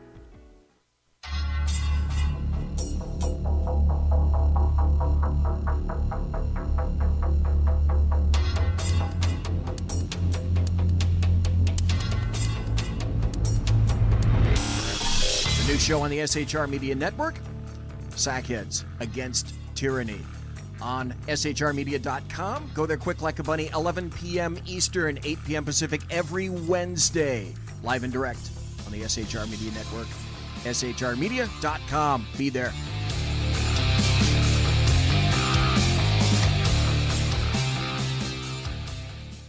For 50 years, I've seen the American people blinded by corrupt politicians, a lapdog media, and deceptive Islam. The one thing the elites fear is one man with a cane. I'm Dave Milner. Join me through Spreaker, iTunes, and SoundCloud, through SHR Media and the Western Free Radio Network, for half a century of experienced perspective on political and social issues, weekly on The Unpleasant Blind Guy. And catch me on Jeff Mitchell's EDL Radio on blogtalkradio.com. There's no surrender, ever. Because truth is not always pleasant. Broadcasting behind enemy lines in occupied California, a mere 2 miles from the state capitol, the bloviating Zeppelin's Berserk Bobcat Saloon Radio Show can be heard every Tuesday and Thursday night at 8 p.m. Pacific and 11 p.m. Eastern, only on the SHR Media Network. Go to shrmedia.com to listen. You can also watch on the SHR Media Facebook page and the SHR Media YouTube channel. No goldfish were abused in the making of this ad. Conservative media done right. You're listening to the SHR Media Network. Ladies and gentlemen, boys and girls, children of all ages, this is the final segment of the Sackheads Against Tyranny show. The Chat Show, it is a real chat show. And we have folks in a real chat room. Still got the Alaskan, still got Dave Milner, still got one viewer. Sad to see Kaiser and Mike bow out, but I think they were actually thinking that these dummies were going to talk basketball, which is one thing we don't do. Did they really think we were going to talk basketball? That's what Dave was saying in chat, is they thought we're going to be talking nothing but March Madness. I guess they didn't quite understand or grok the concept that the joke. The thing was, number one, we're talking about football at the beginning, and number two, that was a Key and Peele thing that apparently they haven't heard before, which I still think is funny as hell. Oh, yes. Those guys are hilarious. And individually, they're both taking off. Their careers are really taking off. Peele is a director now. Oh, good for him. A big-time director. Okay, what I wanted to do is I wanted to play the beginning of a 1 hour, and obviously I can't get away with playing much of it because we've only got about 25 minutes left. But I want to give you the first 2, 3, 4 maybe minutes of this thing to give you a feel and a sense of it. And I'm going to give credit where credit is due. This is from a KOMO, K-O-M-O TV news special, and it's called Seattle is Dying. And once you hear this and you get the gist of what it's about, I think you're going to understand how this is, I believe, going to play a really big part in 2020. So let's start this and listen. And the fact that this came out of Seattle, considering the temper of the times in Seattle, I think just the existence of this says a great deal about what's going on in Seattle. And then you do the logical extension.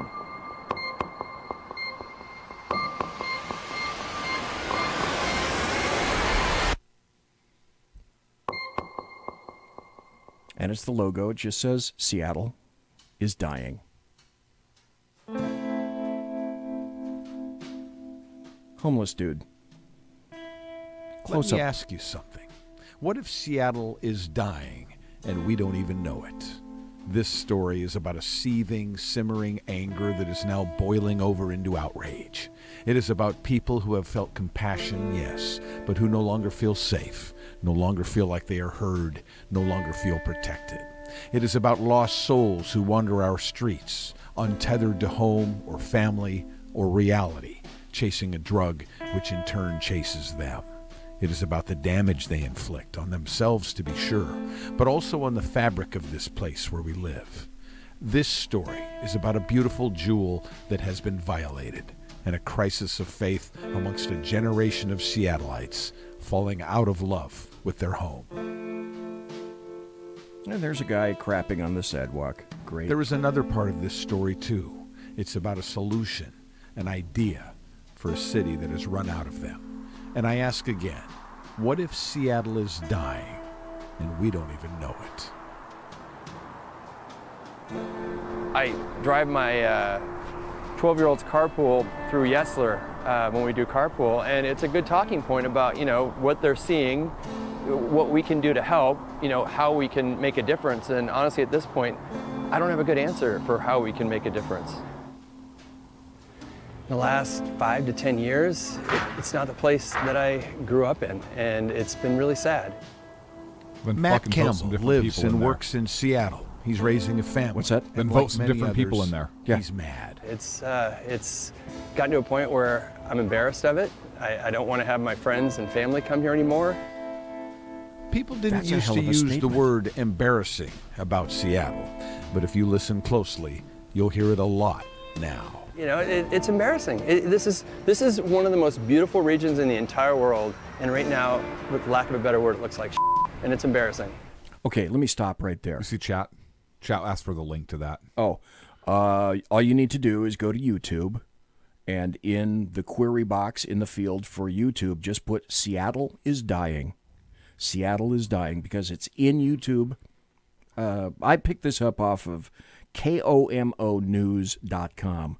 But if you forget that link, just go right into YouTube, type in Seattle is dying. That'll take you right to it. So how does this play into, how you said this plays into kind of the Trump and running independently? And because all you need to do, listen to how these guys were talking about Seattle. They're very affected by this. They take it personally. But who's taking it personally? Taxpayers.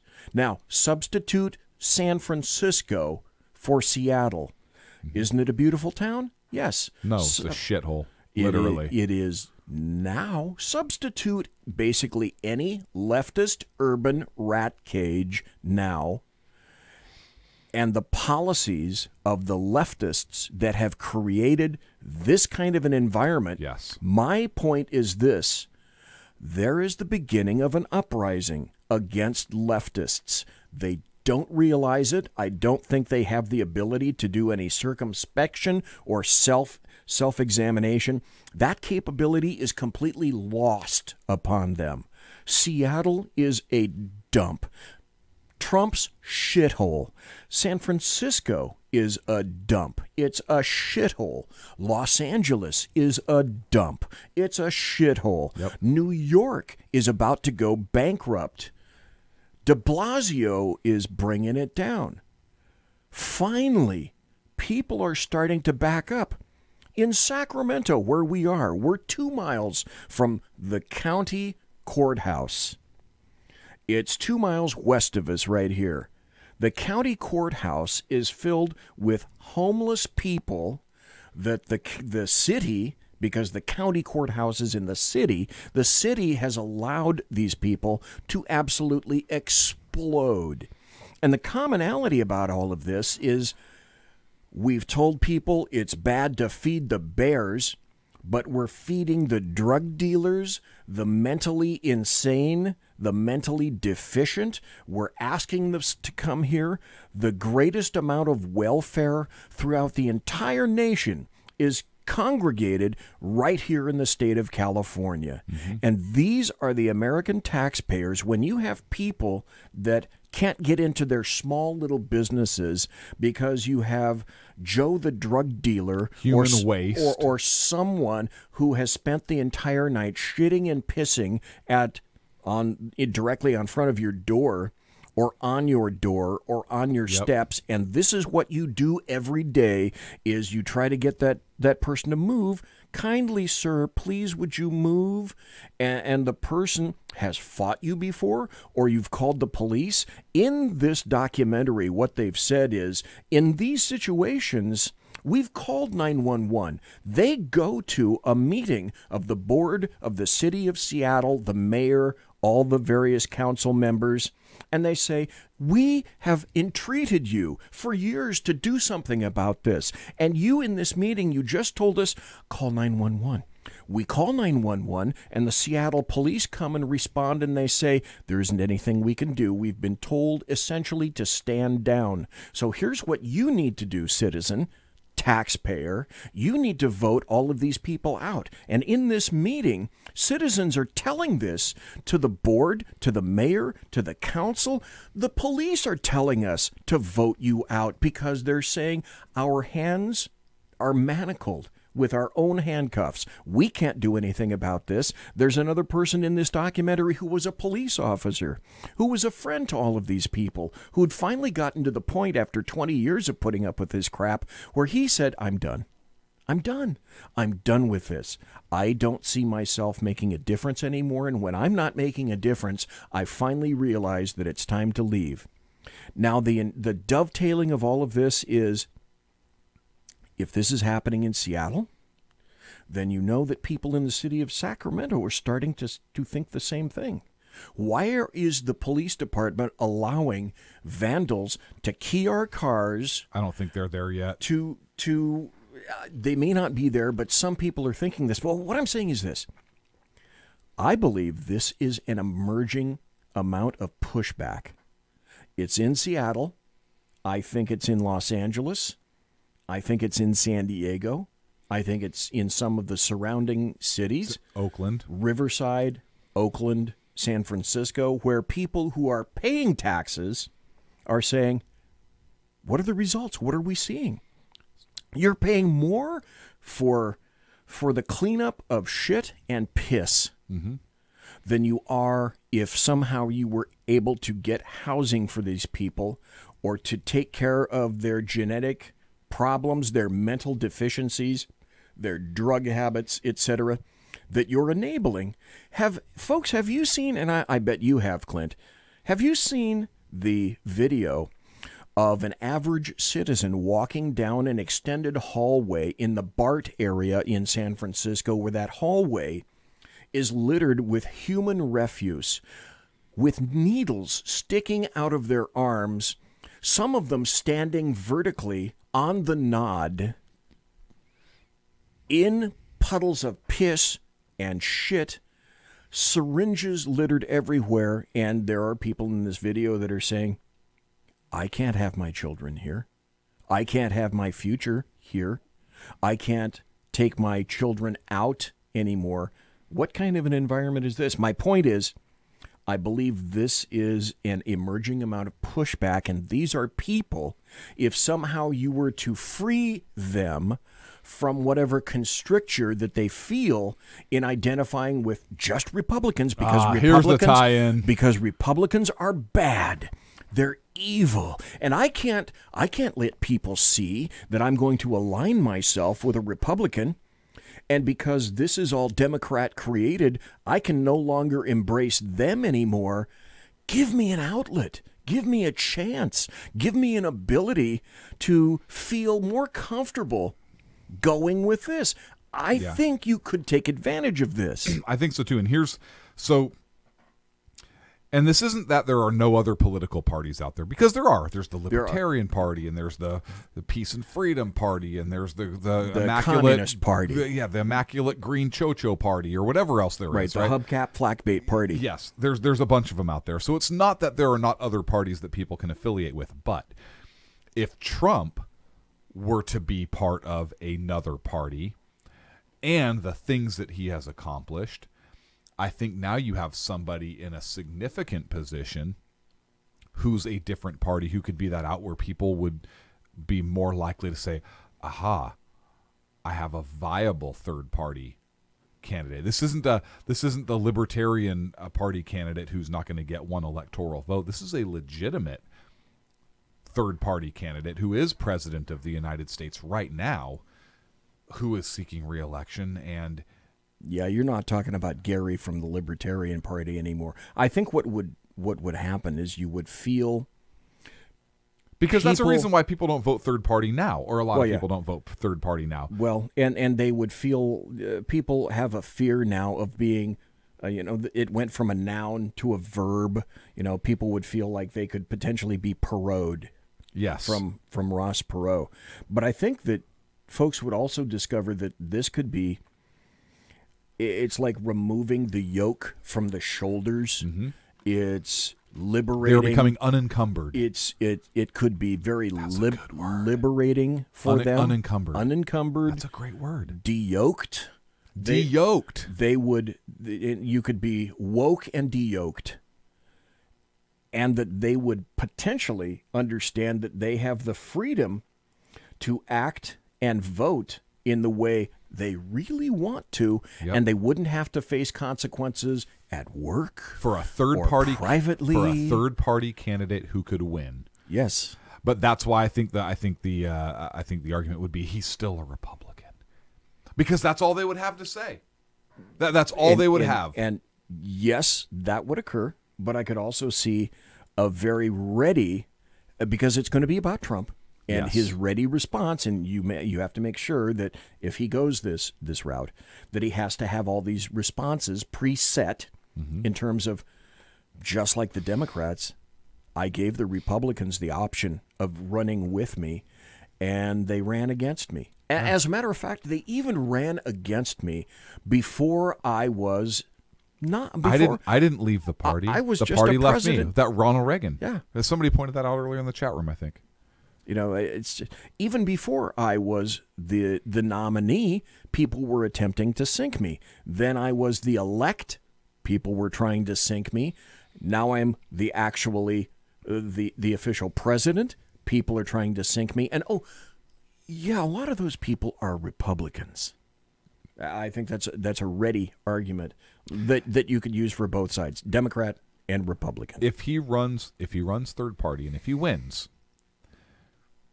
if there was impeachment charges brought against him, and if it passed the House, would he then be in greater jeopardy of being convicted in the Senate because he has no party affiliation?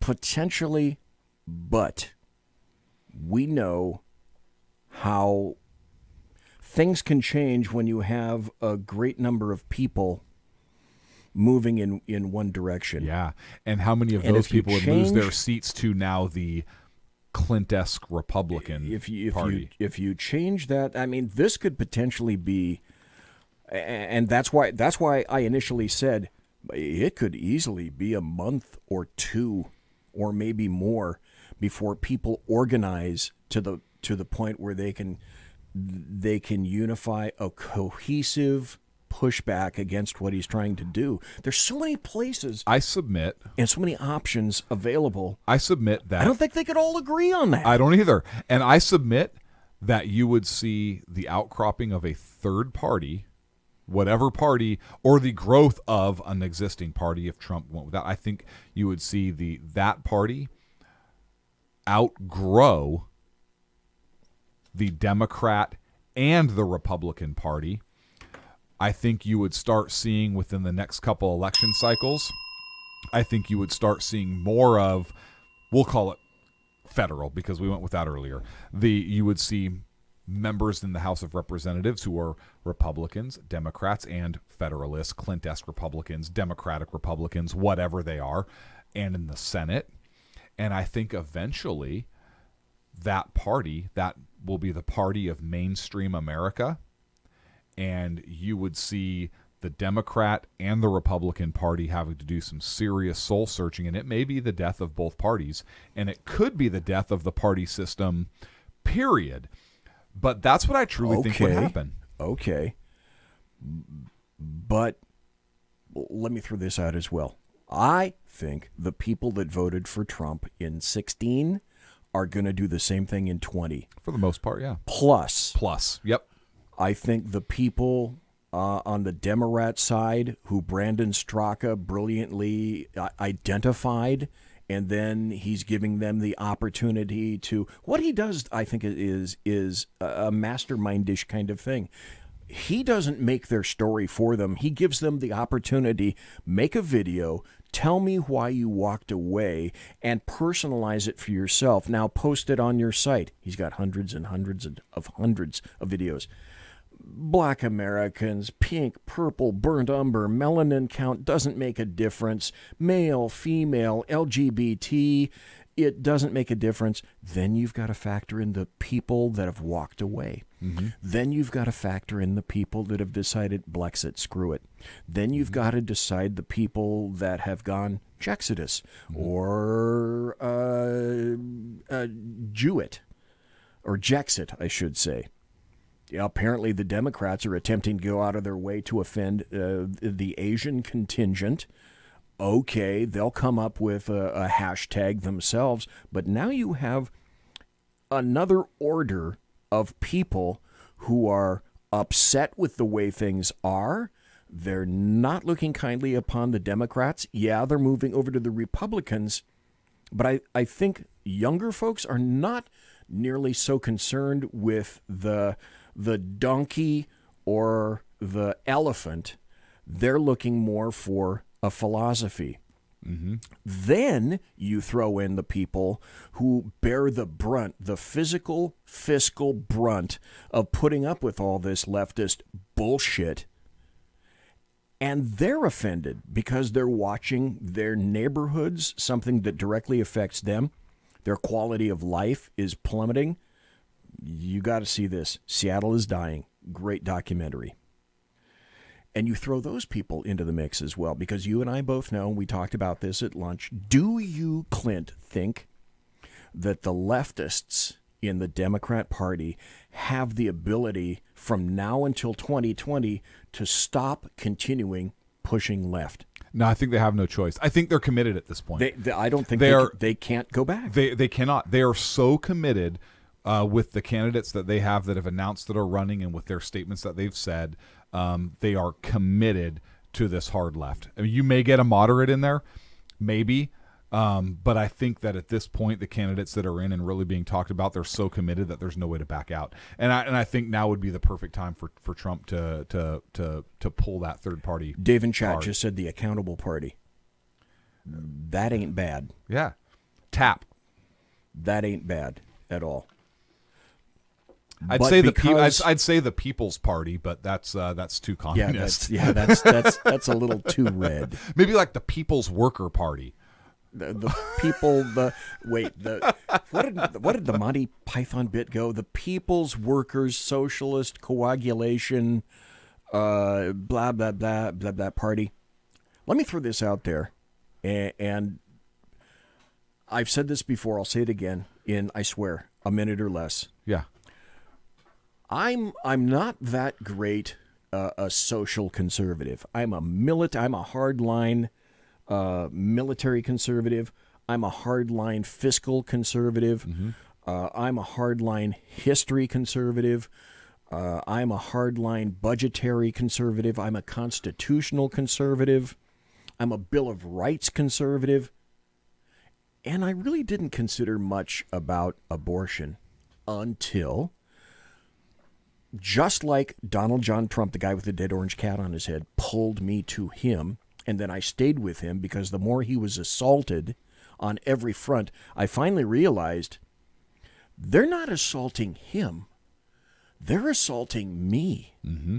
He's in their way to get to me. And in a way, he's taking all the crap for me. Mm-hmm. Then, when I'm watching leftists in 2018 and 2019 pushing the envelope and saying, well, not only do we want hot and cold running abortions, but if a baby is born, kill it. Yeah. Yeah, it's not. Are you fucking kidding me?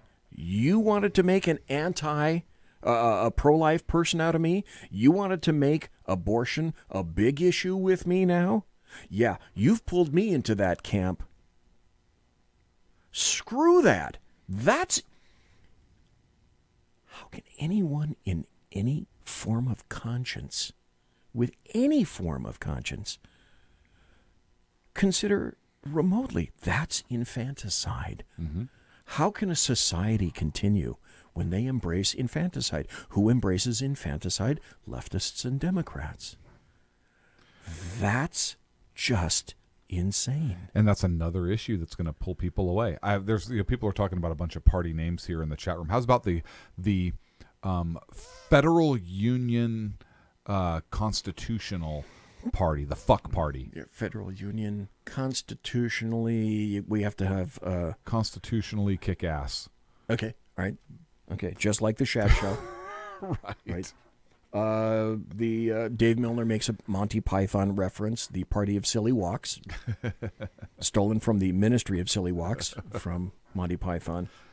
But I think this video with the taxpayers in concert with the Choice Party, the things that have occurred recently, and the fact that you and I both know leftists are not going to pull back. The 1776 Party.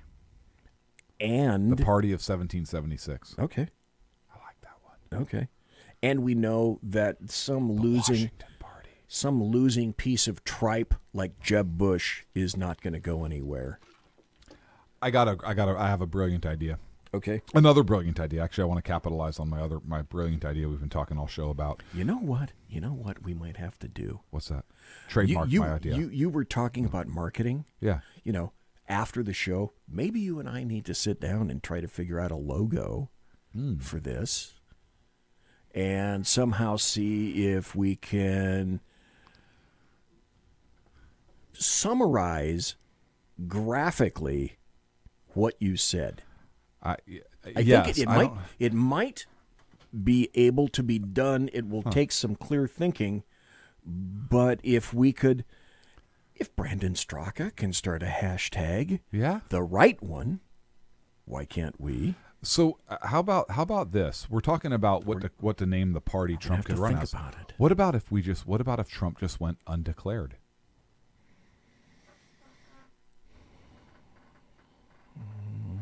Historically, I'm unaware of people that have done that. I don't know of anybody. If he came out and said, you know what, I don't want to be part of a party. I believe in George Washington's words that parties destroy.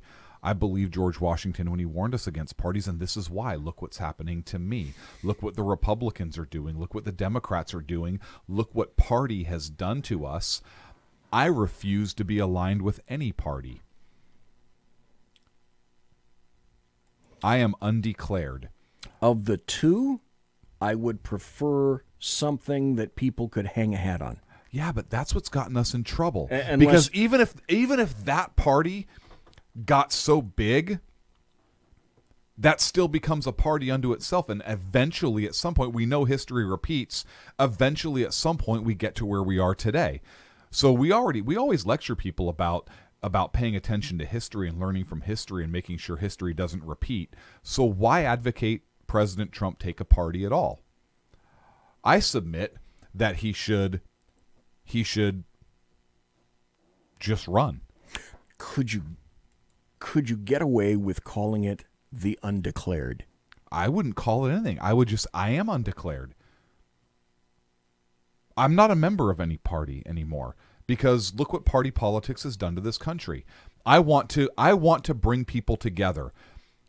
Republican, Democrat, look at the division in this country right now. And this would be him talking. People say that I'm divisive. I'm not divisive. I always try and bring people together. Look at my words. I try and bring people together. This is what I do. I try and do this. But I can't do this for whatever reason. People say this. This side says this. I don't want to be part of any party. I just want to be me. And I want to be me because I care about this country, this wonderful country that we have. I care about you, the taxpayer. I care about everybody in this country. I want to protect our country. I want to protect us as Americans. And I'm running as an American. I'm not running as a Republican. I'm not running as a Democrat. I'm not running as an independent. I'm running as an American. And I ask that you to vote for me. How about That's this? His pitch. How about this? The American Party. Why call it a party at all? I hate to be as base as base and craven as this, but I think you would need to have a name. For what? For what purpose? For marketing, I believe. There's no marketing. Trump is the market. His presidency is the market. I think you still have to market. But it's all about the politics and how you market people, because that is not going to stop. We could keep doing this for another half hour, couldn't we? Oh God, I know we could. Oh my God, it's 10 o'clock because already. and the reason that I liked hearing what you said at lunch, and the reason that I thought that we should continue this, is because it opens so many doors and so many different directions that we could go, that I think we could logically keep going on this for another half hour. But folks, we can't. Alas. We are going to have to go. But because it's our show, and we look at the chat, the arse party.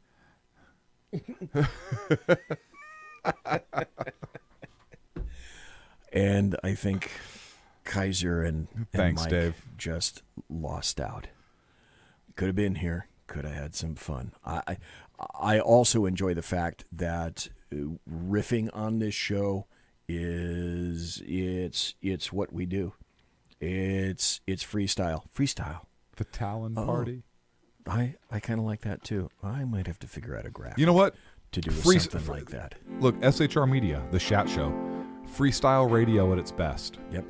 Because it's what we do. It's what we do. It's what we do. Well, that was basically an hour and a half of freestyle.